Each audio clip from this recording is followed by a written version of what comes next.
Awesome. Looks like we've got quite a few people here, and I know we're like 1 minute early, but Leo, shall we start with the first question? Yeah, let's get started. If anybody else wants to join from your team, we'll just add them. But I think with Sam and Arpit, we can have a good chat about Hubble, about Avalanche. I want to get your guys' perspective on that too, since you've worked on other networks. But let's just start talking about Hubble. It's a new, exciting project. Why don't you tell us what your project is doing and who your team is? Hey, yeah, for sure. So, Hubble is a Perpetual Futures protocol on Avalanche. At least Perpetual Futures is what we want to start with, and later we might, like get into more derivatives. That's like the one-liner. And in terms of like why Hubble, why Avalanche, right? The thing is that we saw that there are some gaps in the decentralized futures protocols, and the most gaping ones are the fact that there is no cross margining.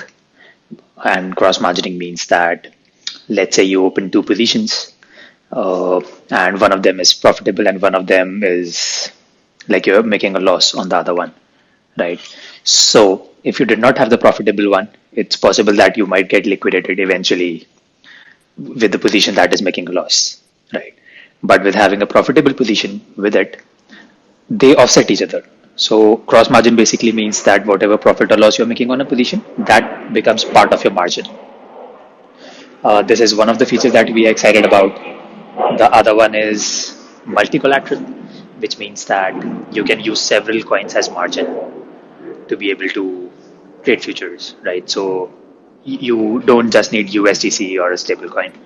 You can maintain your long-term exposure to Bitcoin, ETH, Avalanche, and all of that, and then just keep that in your wallet, deposit that in a protocol, use that as margin, and then use that to trade futures. Wow, that sounds really great. Yeah, I think that's the one thing that Avalanche doesn't have yet is the more advanced financial products like you guys are building. And so tell me a little bit about the team. What kind of experience do they have building DeFi and on what networks? Sure. I've been in blockchain space for about 3 years, and in 2019 I had joined Pangolin, which used to be called Matic at that time, and then I was a part of the engineering team there, and along with me two other people, Deep and Manthan, who haven't joined here right now, but they are basically a front end guy and designer persons. So they were also at Matic, and then all three of us started a project called DeFi Dollar last year. And as part of DeFi Dollar, we built several projects on Ethereum mostly, right? So one of them was a stablecoin, another was an interest-bearing version of Bitcoin that we created with Badger and with Badger DAO, and so it's called IBBTC. And IBBTC right now is the signature project of Badger DAO. Like they're really pushing it. So very excited about what happens there. And then the third protocol that we built was actually a way for you to be able to take loans based on options, right? So like structured products, and we built that with Open. So yeah, we all of us are long-time builders. Really like to hack on things, and as a team, we really know how to ship products. And then for Hubble, we have Sam joining us, and I think he can speak about his background and stuff. Yeah. I started my journey in crypto started back a few years ago when I started a social trade sharing startup. Very simple concept. You connect your Binance account and your Coinbase account with API, and then you can compete with other traders for profitability and your P&L. And then I went on to start a project with a team that won ETH Waterloo. It was one of the winning teams. We're building a messaging protocol on Ethereum called Convey. And after that, I went on to co-found Idea Markets. And for the later part of last year, I was working on DeFipedia, building an open educational resource for the DeFi ecosystem on Ethereum. Wow, that both of your backgrounds just sound amazing. I love that you have experience across different types of products and even different blockchains. I'd love to pick your brain about the differences between the chains after we're done talking about Hubble here. And it's great to see that Avalanche is now popular enough to attract builders such as, you, Sam, and you, Arpit, to come build here. Really excited. Cool. So why don't we dig into kind of specifically what the features of Hubble? Can you tell us a couple features that you're excited about building? Yeah, for sure. So let me actually take you through the user journey, right? So first part, as system maintainers or eventually the governors of the system, they'll be deciding what all collateral is possible, right? So will it be ETH, Bitcoin, AVAX, stable coins? So this is one of the first things, one of the first governance decisions that the community has to decide. Uh, Second part would be assigning collateral weights to each of these coins, because if you're going to use these coins as margin, right, there's going to be a lot of volatility in terms of their prices. And because these are margin, you need some sort of stability, right? Because if your collateral itself is like super volatile, there are going to be problems liquidating, calculating your P&L and all of that. So for that reason, each coin that is a collateral will have a weight associated with it. So let's say we associate zero point 0.8 to AVAX, right? So which means that if AVAX is at $50 and you deposit one AVAX, then you have $40 worth of margin, right? And then that 20% is basically just wiggle room for volatility, right? And with $40 of margin, once you deposit that, so now once governance makes all the decisions about what coins, about what weights each coin has, right? For the user, the first part would be depositing margin, which would mean any of the whitelisted coins, right? So let's say user deposited to AVAX, right? And if AVAX it has $50 with a weight of zero point 0.8, they have a margin of $80. Okay. After that, user can begin to make trades. So there will be several markets. Again, this is one of the governance decision. When I say market, it's simply like which coins you can long and short, right? So again, we might start with the popular ones, ETH BTC, and slowly add more markets there. So user with $80 of margin can make a trade, and we will allow up to 10x leverage, which means with $80 of margin, you can actually make a trade for $800, right? And that is the power of leverage. It magnifies your gains and also your losses. So $80 margin, you make a trade worth $80, right? So if there was an AVAX market, it means that with two AVAX collateral, you can actually long or short 20 AVAX. That is what happens. And then as price moves, so yeah, something a bit technical there. We do not have an order book right now. We have something called a VAMM, right? So VAMM works very much like a normal AMM, where you get a price without an order book. Like you can always exchange for a price, right? So virtual AMM, because this AMM does not have real liquidity, right? Because when you trade futures, you're not really trading real coins. You are just betting on coins to go up or down, right? So for that reason, it's possible to simulate mark price of a future with a VMM, which means that you can trade against the VMM, but it's just virtual liquidity, right? Just like you can assume that there are coins, but there are not really any coins. It's just like plain balances. That's why it's called virtual. People trade against that. You get a rate against that AMM, just like you would get on Pangolin, right? And you go long on, let's say, whatever amount of AVAX, like 3, 4, 5 AVAX coins. That happens, and then depending on when the price moves up or down, you will have a P&L, which basically means profit or loss, right? And now the interesting part about Hubble is this profit or loss also adds to your margin. So let's say you had $80 of margin and you made a profit of $60 on your current open position. Your margin will be $140, right? And then you can use this margin to open more positions in other markets, right? So this is the idea. So this Okay. is basically the user journey. But then, of course, you need to be careful. With great leverage comes great responsibility. Like you need to monitor your positions, and if your positions are going into loss, you should close them, because if you get liquidated, the liquidation fee will be very high. Yeah, definitely. Like you said, I think it sounds like a powerful product, but when using powerful DeFi products, you really have to understand how they work, right? Like you wouldn't tell a beginner to just go and start using Hubble. You tell more of like a seasoned trader. Am I on the right track here?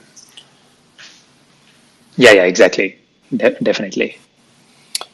Okay, cool. And I yeah, go think ahead, Sam. Go ahead.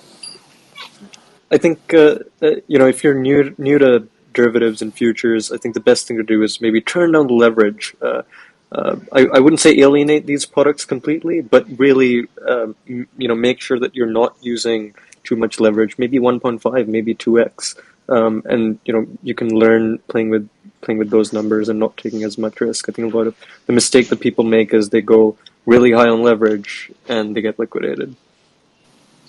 Yeah, yeah, that's a good tip too. Just get your feet wet, get comfortable before you kind of use a larger amount of funds. So great. No, it sounds like you've really thought the user journey through, and you're trying to make a very nice product to use. So what about the progress? Like, how far along are you building this, and do you have a projected launch date or month? Yeah, so are actually making great progress on uh, basically just writing the smart contracts. We have the interface designs ready, which we actually have a little gamified thing. Like you can actually sneak peek into the interface right now. All you have to do is add a couple of emojis to your name on Twitter, jump to a Discord to see that. And once you do that, you can look at our interface. So our front end engineer is building the interface, and myself and another teammate, we are working on smart contracts. And I would say in terms of smart contracts, we are 80% there. Uh, and we also have an audit slot for early October with Tech Shield that is confirmed. So which means that when we launch testnet in early October. Yeah, so actually, let me throw more light on that. We are running a testnet event in October, right? And anyone who fills out the form for our early alpha access can be a part of the testnet. And this testnet, we want to keep it running for 2 to 4 weeks. And this duration is just for, like ironing out all the kinks, all the bugs, really encourage users to report all the bugs. We'll be fixing them proactively and getting the product in right shape. So we plan to do that for 2 to 4 weeks. We are trying to make this testnet incentivized. No promises on that, but we might just be able to get funds for that, which means that traders, even though you're trading with testnet coins, you can't really lose anything. But the top traders might get some prizes, right? But then no promises on this one. This will happen, and simultaneously the audit with TechShield will go on. So yeah, I mean, sometime in Q4 we would be looking to launch mainnet. Once we are sufficiently confident that the liquidation engine works, that there are no bugs. Don't want to rush into launching because there are some of the components here that we really need to get right. The VMM, the liquidation engine, the margin account. But then Q4 for mainnet launch is really looking on track right now. Wow, that's great. I'm glad you're making so much progress, and you'll be able to get users in there relatively soon. And I really love that emoji marketing campaign. It's a really clever one. Cool. So let's just talk about one more thing about Hubble, and then I kind of just want to talk about Avalanche, DeFi, building in general. So is there anything about your long-term roadmap that you'd like to share for Hubble? Did you say long-term roadmap? Yeah, just what do you want Hubble to be in 6 months, in a year? Where do you see this going? Yeah, exactly. So, like in terms of having a long-term roadmap in DeFi, I have seen that it really doesn't work simply because things are changing so soon, right? So you have to like think about what you're doing every week. But yeah, in terms of like our goals, our aims, we definitely we have milestones for daily trading volume, right? So right now there are some decks who do like $300 million of volume per day. That is our goal that we eventually want to breach in, let's say, 6 months.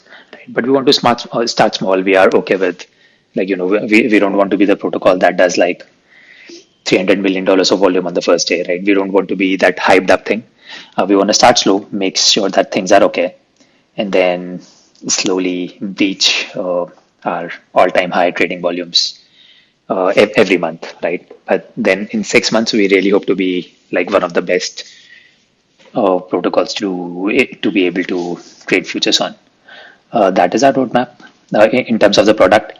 But then, yeah, we haven't really thought about the token, the tokenomics, and all of that because we want to run Hubble much like a DAO, which means that we believe that if only 4 or 5 of us are taking all the decisions, we're not really the smartest people in the DeFi, right? So we really hope that once we have initial user set for Hubble, the users itself, the users will collaborate in terms of thinking about the tokenomics, for the Hubble token, which would mean a lot of things, right? There would be revenue sharing from the trade volume. There would be an insurance fund that would get some trading fees and liquidation fees. And then if the people stake Hubble token, they'll get rebates on trade fees and all of that. So I think there are a lot of aspects there. And we would really like to get into a dialogue with community to figure those things out. But then we are focusing on the product right now. Arpit, I'd love for you to talk a little bit about tokenized positions because that's the one that gets me really excited. Yeah, 100%. So the thing with the futures protocols right now is, centralized or decentralized doesn't matter, is the fact that your positions are not tokenized, right? And the reason is simple because a position in a perpetual future is complex. You have some margin, let's say $10 of margin. Then you take a long or a short position, and then that has a PNL, right? So this position cannot really be represented as an ERC20 simply because it's non-fungible, right? Every position is unique. The margin is different, leverage is different, the PNL is different. So all of these positions can be represented as NFTs, right? And not ERC20s. And that's why you never see people being able to do anything with their futures positions, uh, simply because they're not fungible, right? So we are taking a step in that direction. What we are doing is basically your position would be tokenized as an NFT, and that NFT position, right, can be used in other DeFi protocols when there are integrations. What that would mean is, let's say you have $100 of margin, you open a position, you have $20 of profit on that. You can actually use that $120 of collateral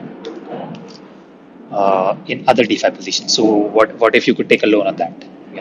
So you take a long position on AVAX, you put that as collateral, and then you borrow another coin that you want to short or anything that you want to do, right? I think interesting use cases can come up, uh, but then we don't really know, like how will we see the adoption there?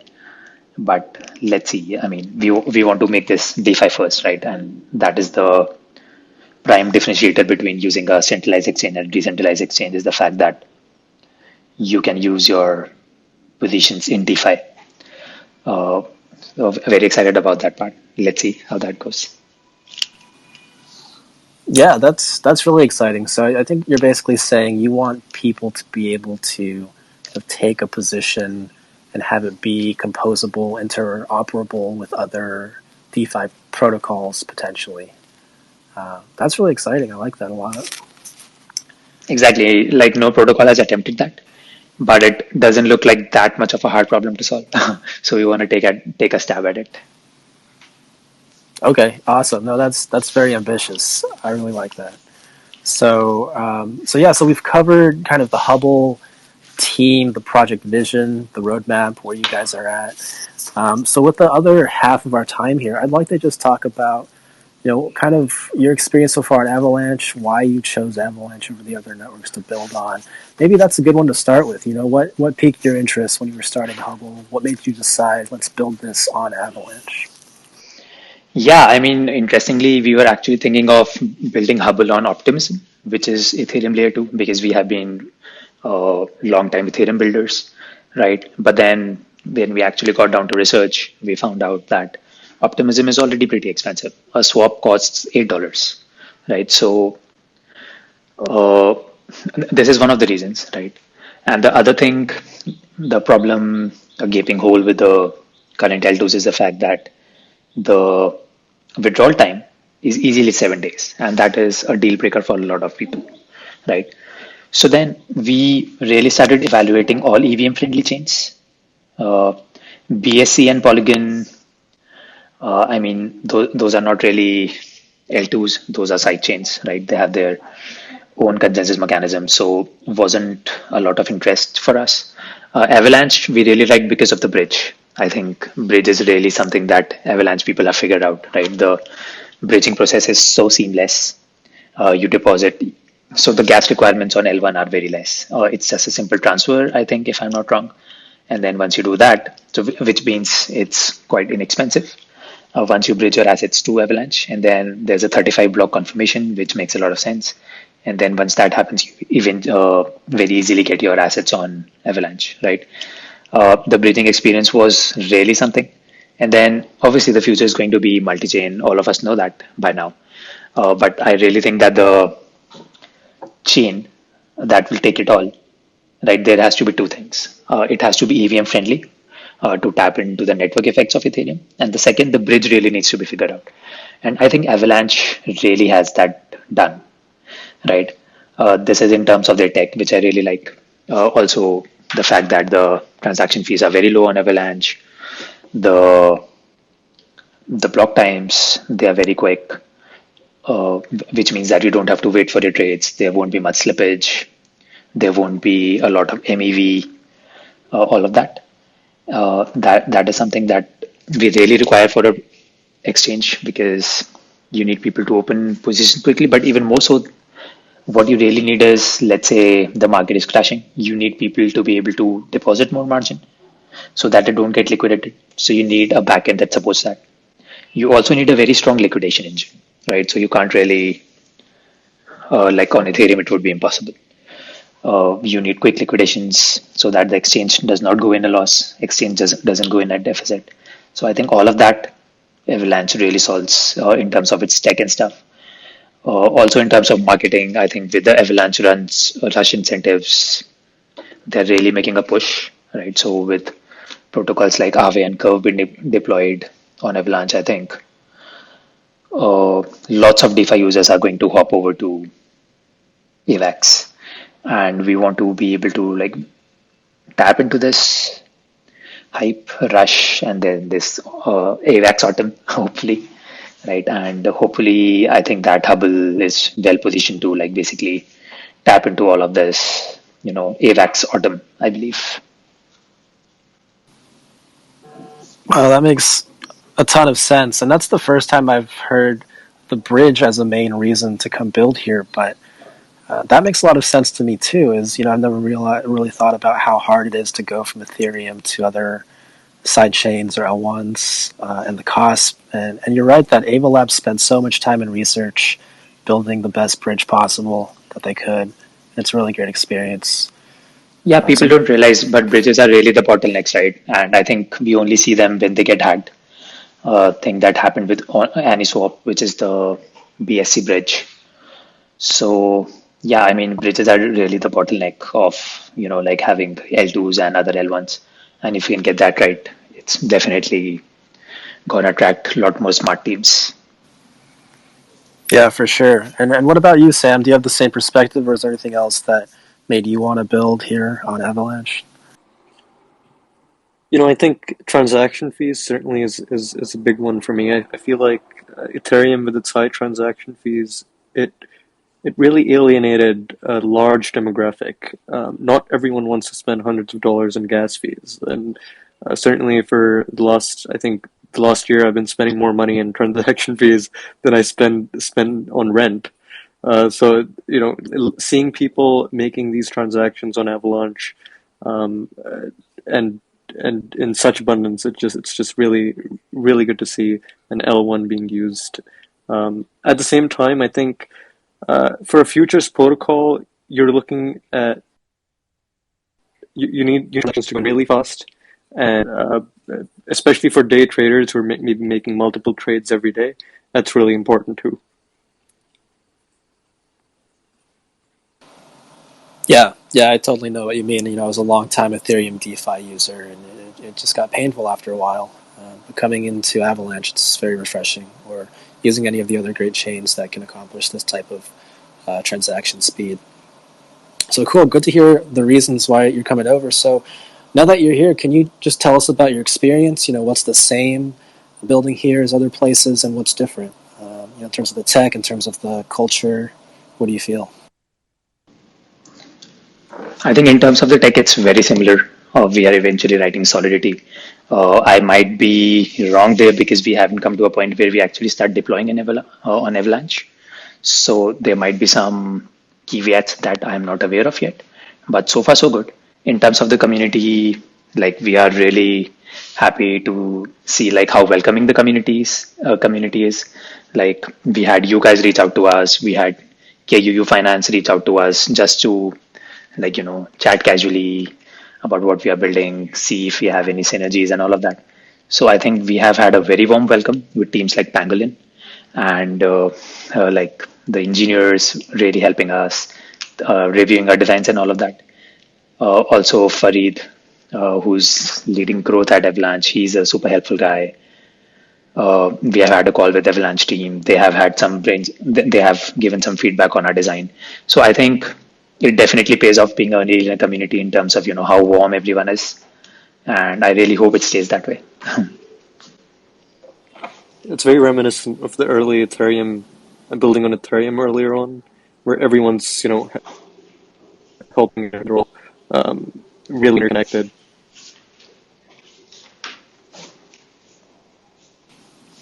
Yeah, I'm glad you guys feel that way. That's definitely how I feel. Before the rush, before the bridge, Avalanche was pretty small, and we had to encourage people to come build here. A lot of people didn't come on their own, so I think that's still the vibe of the community and the projects. Is we get really excited when we see projects like Hubble coming to build here with new ideas. That's very exciting to us, and we love to support that.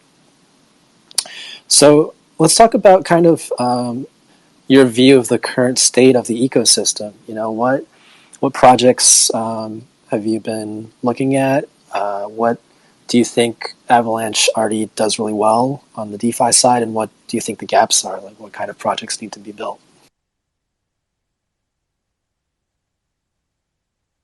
I think there's so much that can be done on Avalanche.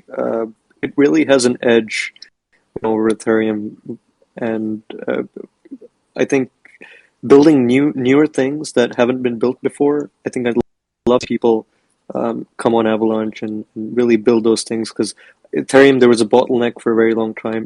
Just like what we're doing with Hubble, cross margin, multi collateral.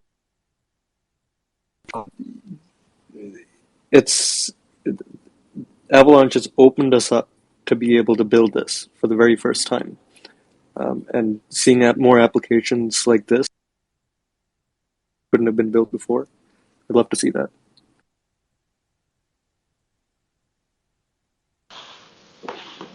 I think one step is definitely porting over some of the applications from Ethereum, at least the blue chips, to Avalanche, right? And we are in the right direction with that, with Aave and Curve hopefully deploying.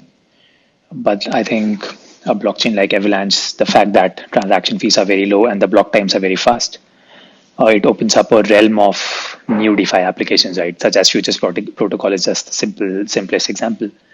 But once you have that infrastructure, which is both decentralized and performant with the high TPS, I think you would see an experience like Deribit, right? It'd be so easy to build that just because you can do a lot. So FTX, just to calculate their funding fee, they sample their mark price every second, right? So for every market, every hour, there are 3,600 samples.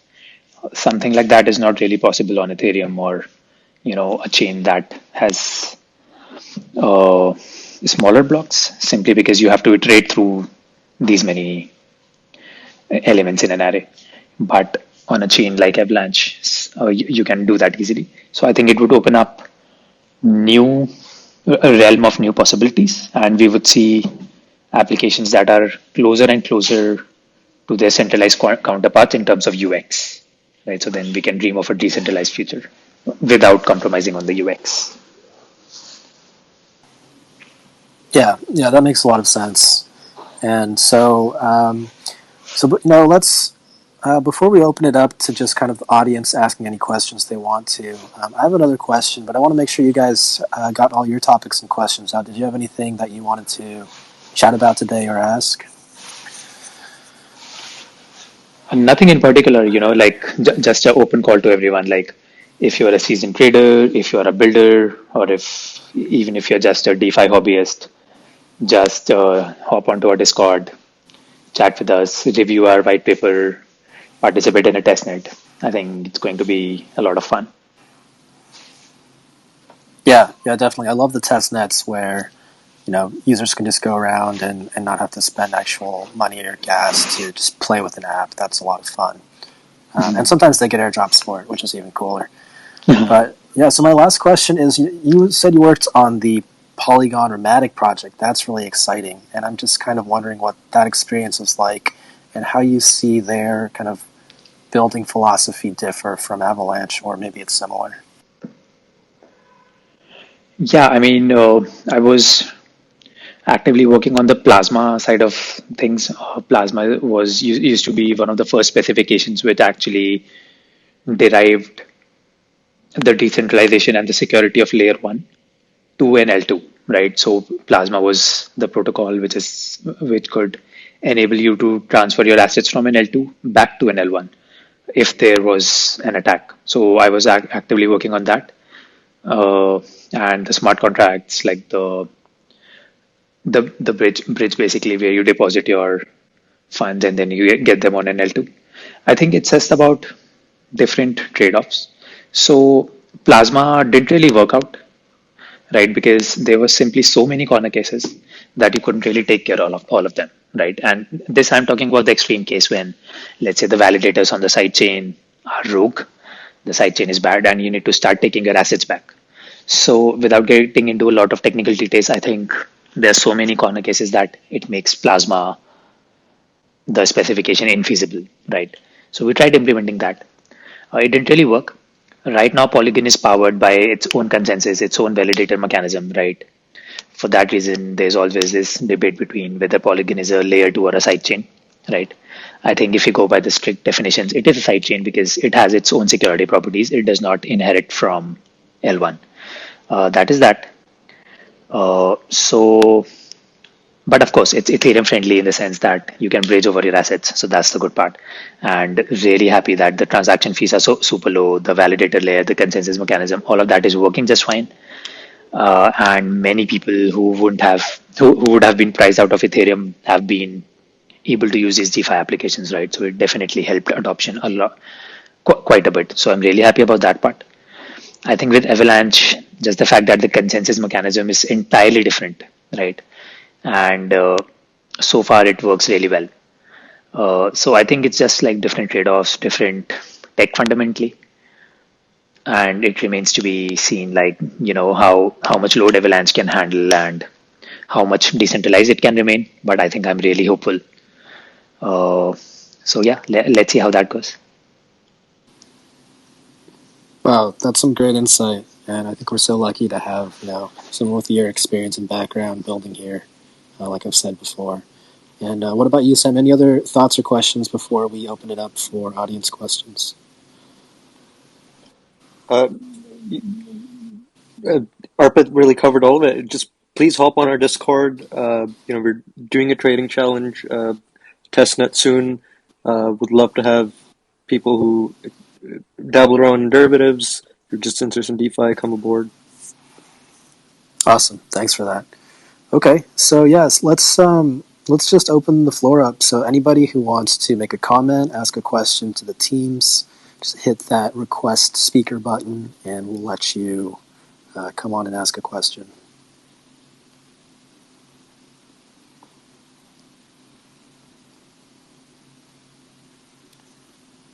Okay, looks like we've got one request. I'm going to add you as a speaker.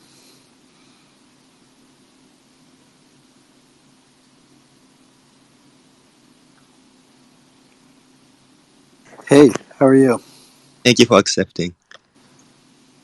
So actually, I'm like a noob here. I don't know much about Pangolin, but I'm actually considering investing in it since it's like one of the biggest protocol in AVEX, right, next to trade jobs and stuff.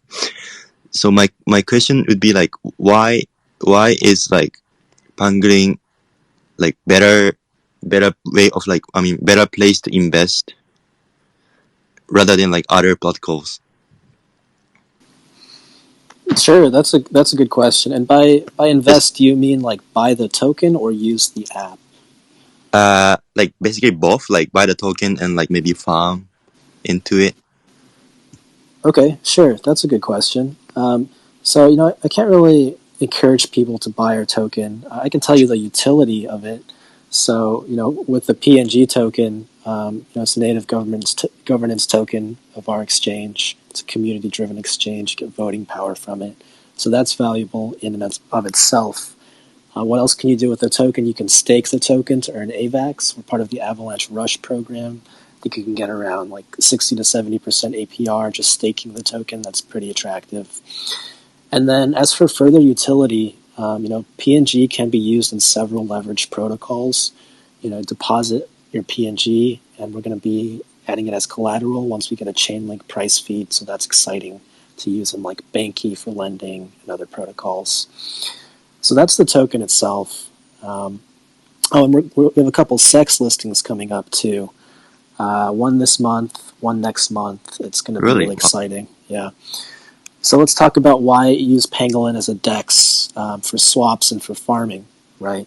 So like you said, Pangolin's one of the biggest. Trader Joe's also very big. So a DEX of this size is going to have the best liquidity and the lowest slippage. You're going to get the best price and the most token variety at a DEX like Pangolin, especially because all the other major projects on the network, Avalanche, Banky, are integrated with us. You're going to get really good liquidity here. And as for farming, our APRs are pretty attractive right now. Our emissions aren't as high as other projects that just launched, but our APRs are very consistent. We don't usually change up the APRs or remove farms. You kind of get a very consistent rate of return with us. I think on like AVAX USDT, it's returning around like 130% APR, most of that from swap fees just because the volume has been so high. So I hope that kind of answers your question about like the PNG token and why to use Pangolin. Did you get your question answered? Yeah, it did. Thank you. So actually, I have like one question, which is like kind of unrelated to this, but like like DeFi in general. Like a lot of tokens which are like on new, they have like crazy like high amount of APR, right? But like why do they have like this high APR?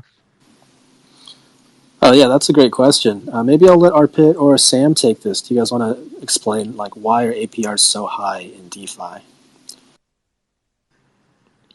Like some are like 1,000%, 2,000%, and I'm like, why are they so high? It's a good question. Go Yeah, ahead. sure. Yeah, sure. I can share my view on that. So Yeah, I think man. mostly you see a four-digit APR on a farm that is very new, right? So let's say a project just launched their token and there are very less people actually farming on it, right? And then the token price itself, if a little bit of FOMO kicks in, then okay. So these kind of farms are called pool two, which means that you add liquidity for a token, right, on a DEX like Pangolin, and then you stake the liquidity provider tokens, and then you get the same token, right? So this is called a pool two, which means that you need to have a particular token A to farm more of token A, right? The APRs are high in the beginning simply because it is the beginning, right? There are very less people who are adding liquidity. Second, the if FOMO kicks in or the token does really well, right? So the token A, if the price goes up and up, and because it is being awarded to people who are providing liquidity, the APR increases, right? And I think third reason is simply because it's quite risky, right? So if you have token A and you're farming more of that, but what happens if it dumps? In that case, you can potentially lose all your money, right? So you might see four-digit APRs, but these can be very risky. So I think it's really important to be aware of the trade-offs of the pros and cons Mm, when you start farming on these. okay, thank you. Got it. But they don't usually sustain. I mean, you would see that Uh, for an hour or two. Yeah, only for a few days or something, right? yeah, Like, correct. I actually heard like, so I had this question. It's kind of like unsolved, so I just had to ask you guys again. But like, I heard like one answer to me was like they like some of these like token they give you like reward to you because Yeah, they want people to like give liquidity to the new tokens, right? Is it true? yeah, Like I mean like exactly. right Yeah, like exactly. they This is what happens. You provide liquidity to the token, and you get yeah. more of that token. Mm-mm-mm-mm. Okay, thank you very much. Okay, I think my questions are clear, so I'll just back off right now. Thank you. Thank you. Hey, appreciate your questions. Thanks for asking those. And just to reiterate, be careful and do your research when you're investing in farming. So, good questions. I see that CWO requested speaker access, so I'm going to add him.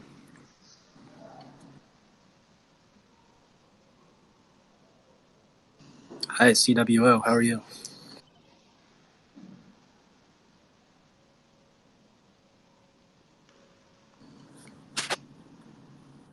Hey, are you there? You're on mute right now. All right. Hey guys, can you hear me now? Yeah, we can hear you. No, cool. Hey Leo. Hey Hubble. Excited to see you guys. Something like this come along. And just to comment on the previous question, a lot of times you see high emissions at the beginning too, and people, can ape into things, and even though there's high emissions, there can be high scarcity sometimes. But just to go back to Hubble and trying to wrap my head around it, I'm late to the party here, this little space. So I'm trying to understand, and maybe I'll describe my use case and see if Hubble is going to be able to help me there. I see perpetual futures, so I like futures. I understand what a future is in the stock world. But my question is, number one, what are the futures going to lie across? Is it going to be just futures across AVIX and just some of the core tokens, or is it going to be across the whole ecosystem?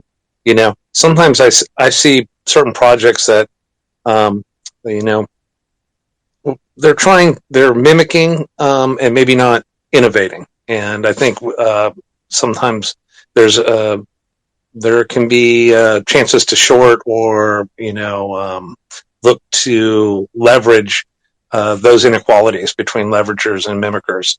Is there going to be opportunities to jump into some of these lesser known tokens, and both on the long and short side, or is it going to just be for the premium tokens on the platform? Yeah, I think we'll just start with the premium tokens, just because you need good liquidity. You need a lot of participants to actually long and short to be actually to have a healthy market, right?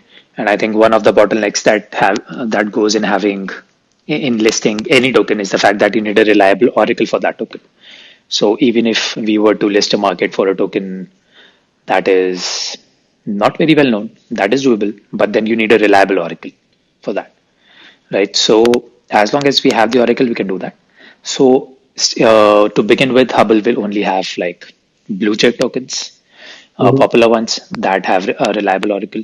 Later, when we have more clarity on our design and we are more sure of our design, we can actually start branching into other tokens and even like other assets such as oil, gas, weather, and all of that. All we need is a reliable oracle. So all of that is possible, yes. But then that is not a priority for Hubble right now because we want to get our design rock solid. Yes. And maybe in a V2, we could say something like you can use a Pangolin pool as a oracle, and then you can spin up a pool on that. So if there's any token that has a Pangolin pool and it has a reliable top oracle, you can use that. Maybe anything that Chainlink introduces, any source. So, but then yeah, that'll probably be like V2 or V3, not to begin with. Cool, and that's great. And it's because I came late, if I can just throw one. What does it really mean to be a perpetual future? If you can loosely define that for a latecomer, that'd be great. Yeah, Sam, you want to take that?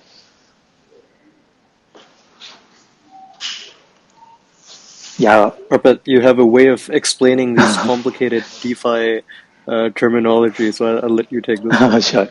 So when you trade a futures, right, it's basically an agreement between a buyer and seller that you will trade an asset at a particular price in the future, right? Hmm. So I think, uh, let's say you were an ice cream shop, right? You need milk, and then there's a dairy or a poultry farm who is selling milk, and then you are selling your ice creams for $4, and you're getting milk, let's say $1 for, or let's say $5 a gallon, right? Then so you are pricing your ice creams according to that. But then what if the price of the milk increases? You will have to change your ice cream prices all across the board. Right? So to hedge your risk, what you can do is you can actually get into a futures agreement. Usually a third party steps in to do that. And you can say that I am always ready to buy the milk. Or let's say 3 months from now, I am ready to buy the milk at $5 a gallon. Whether or not it increases or decreases in price, you don't want to take that risk. Like $5 a gallon is something that you can afford, right? Hmm. Dairy also hedges the poultry farm hedges their, oh, sorry, I don't think it's called a poultry farm, it's a dairy farm maybe. So even they hedge their risk. What if there are other dairy farms and then the milk price dumps, right? They won't be able to make a good buck on that. So they will enter the agreement as well. So this is called a normal futures agreement, where you just promise to trade on a predefined price, right? And similarly for crypto coins. But then BitMEX, one of these Giga Brains people, Arthur, I think from BitMEX, came up with the perpetual futures, where these futures don't expire, right? So it's basically you enter into a contract to trade, let's say Bitcoin at $40,000 at infinity, right? So until the end of time. But because these futures don't expire, there is no proper settlement, right, at expiry. So for that reason, usually the futures converge at their price during or close to the settlement period, right? So let's say if the Bitcoin, Yeah, you yeah, have, yeah. yeah, they converge to their price. But then with perpetual futures, because they're not expiring, how do you make them converge to the spot price? Because if they're not closer to the spot price, then what is even a perpetual future? Like if let's say a Bitcoin perpetual future is trading at $80,000, right?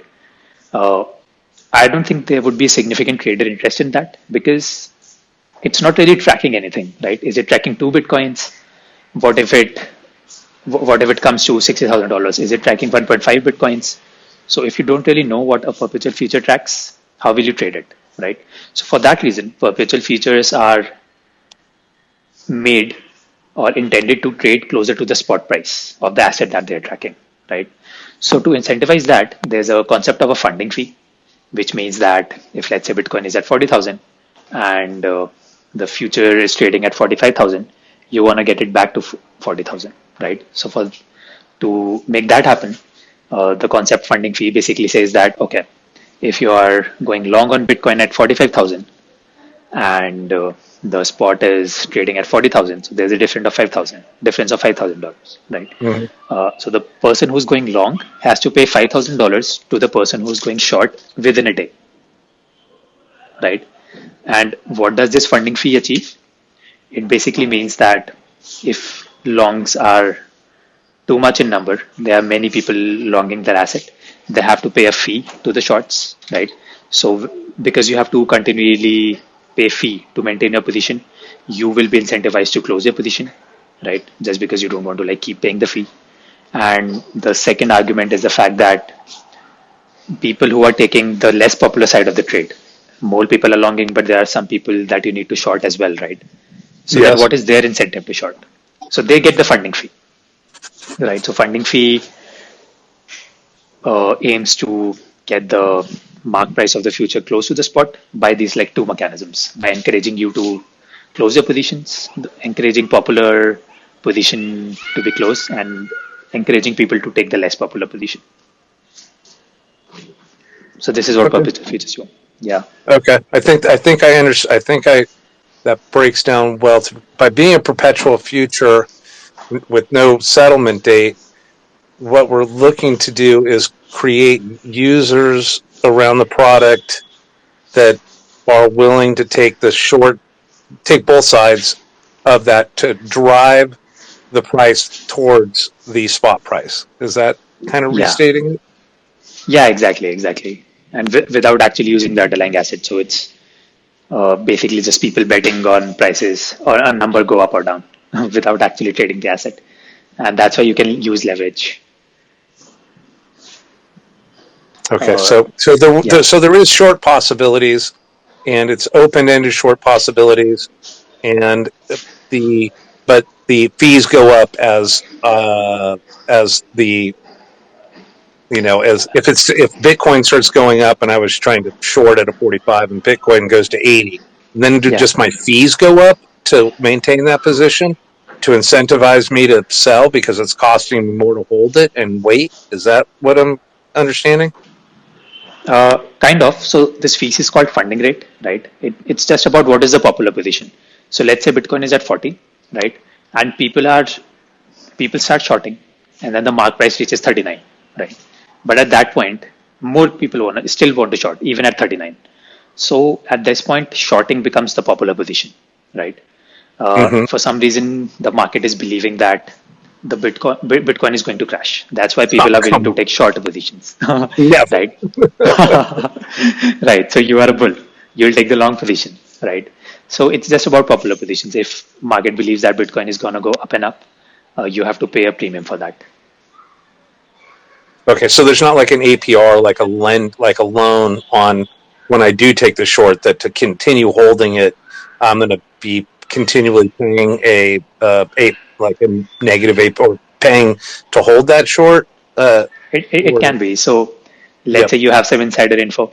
No, actually, that's not a good example.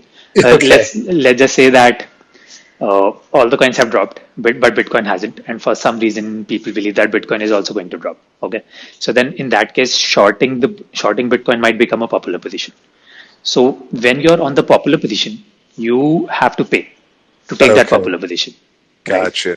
So that there are some people who can take the less popular position as well, right? And that is their incentive. The fee that they get, the funding rate, that is their incentive to take the less popular position. Okay. Otherwise, why I'm would seeing. anyone long? Yeah, if everyone believes that Bitcoin is going to crash in the next hour, why would anyone go long on it, right? So if you have funding rate, some people would go long on it because at least Right, they're making that money. but I'm paying that premium if I'm taking the popular side up Yeah, front and not throughout the course of the hold. So as it turns around, then if I'm on the negative side and then it becomes right. the popular side, and that's my time to sell or whatever, I'm going to reap whatever somebody else Exactly. their pay to get into that position. Okay, Exactly. hey, So that's it. Binance has 8 hour funding rates. So there's like funding paid every 8 hours. FTX and Hubble will have 1 hour funding rate. So every hour you pay funding, but in the next interval, as you said, the sides could have reversed. I think Perp has 1 hour funding rates. Is that right, Arpit? Yeah, Perp also has 1 hour. Awesome. Hey, I wish you guys the best of luck, and I like the name. Or is there going to be? You guys going to just be focused on the protocol, or are you guys going to mix it up with all the NFTs and the fun that is going on over here? We actually do have some plans for launching some NFTs. One of them is going to be a contributor NFT. So outside of the core DAO members who are contributing to the project in terms of like, white paper reviews or code reviews or anything of value, we'll be giving out contributor NFTs. We'll be giving out some NFTs to memers. We'll be giving out NFTs to some early users. So yeah, just to make all of this more fun. Cool. I look forward to seeing a Cool. UI that wraps this, and I'm sure it'll be awesome. Thank you. CW, are you in the private channel on the Discord? Yeah, I We're jumped into yeah, hop in the there, hop in there. Google thing today and signed up, and yeah, we'll see. See, hopefully we're not overrun by everything, as they say in the industry, and we get a chance to I get a chance to test out the stuff, but have my support nonetheless. All right. Hey, thanks for hopping on, CWO. Appreciate the questions and the conversation. Okay, so I've got Brandon requesting speaker. Hey, how are you, Brandon?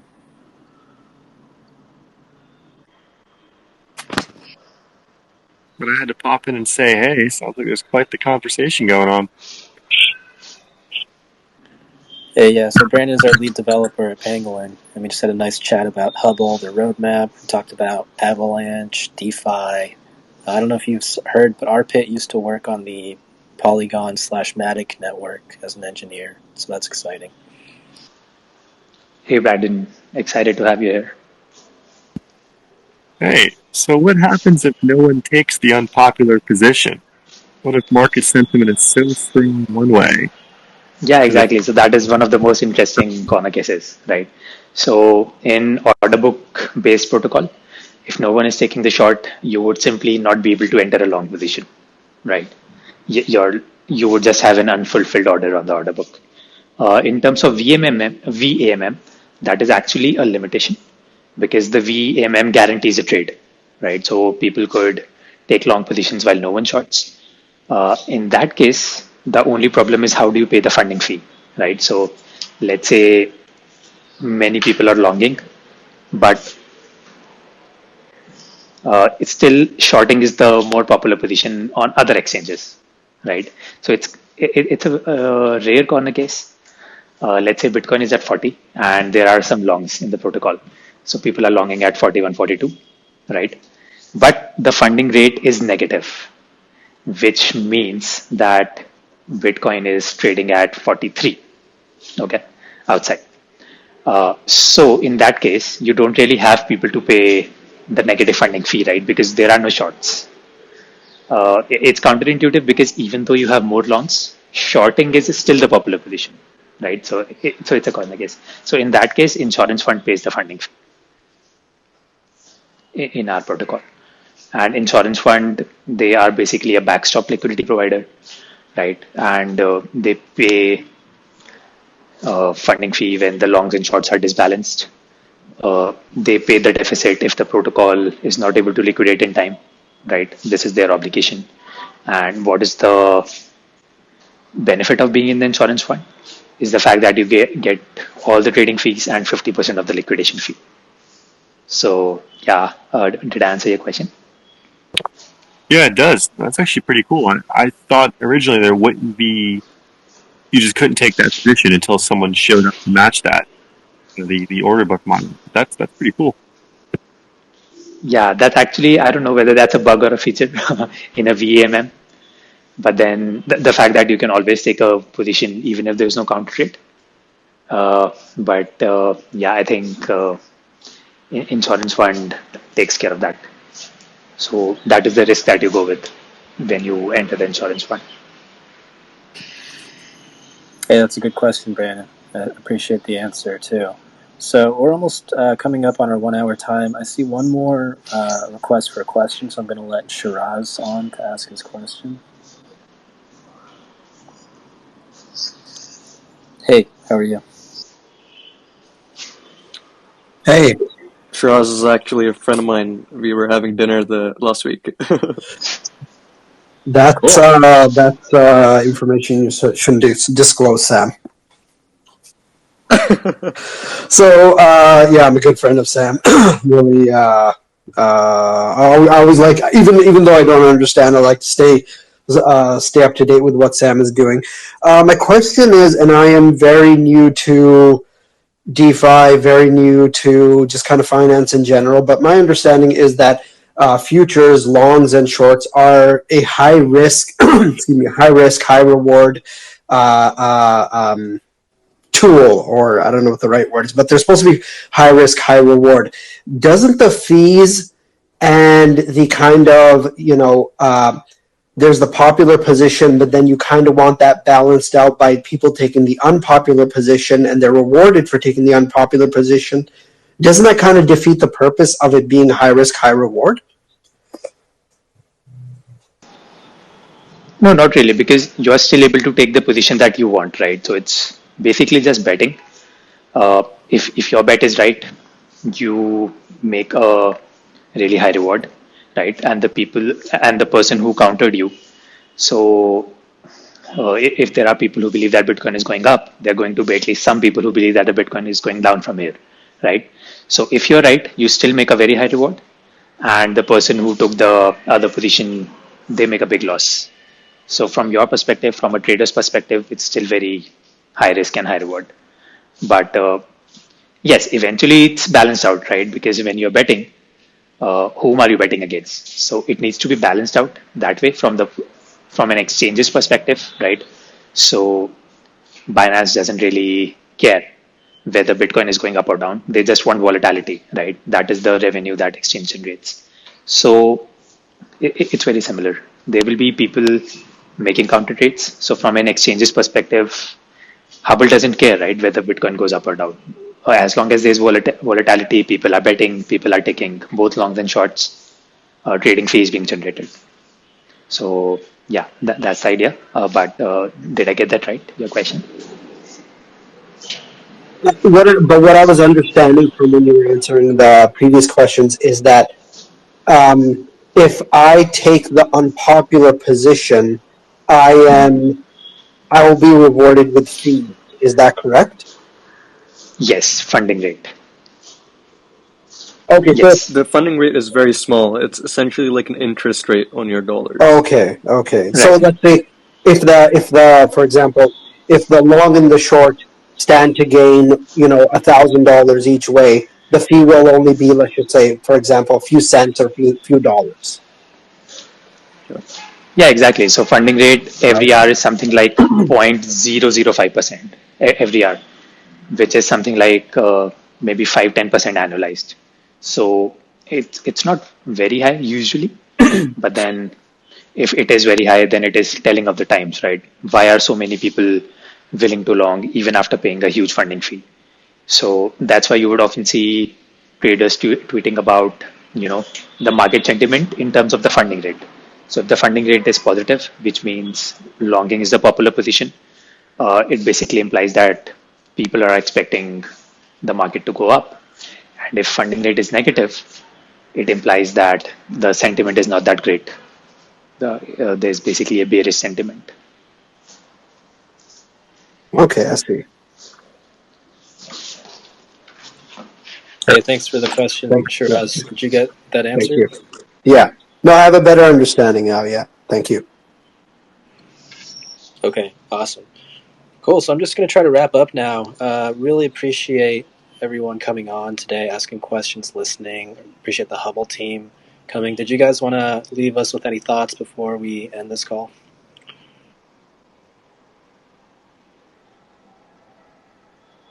Yeah, I mean, even if you guys haven't traded derivatives or futures before, come try out the testnet. Try it out for the very first time. It's not real money; it's just paper money. So, just try it out, see if you like it. I would like for everyone to who hasn't dabbled in futures before to trade with a very high level of caution. These are very, very these can be very dangerous products financially. I've been trading futures. I think first time I traded future, I was like 16, and I had my share of liquidations and very painful liquidations. So I personally I have a rule: I never go more than 3 or 4x leverage. So yeah, just maintain, manage your risk, and handle it like it's like a porcupine. It can hurt you, but it's also really cute. Cool. Thanks. Or maybe like a pangolin. What about you, Brandon and Arpit? Yeah, pangolin is what came to my mind. Does pangolin have like spikes or horns? It doesn't, right? It has like scaly armor, I think. Yeah. Yeah. Cool.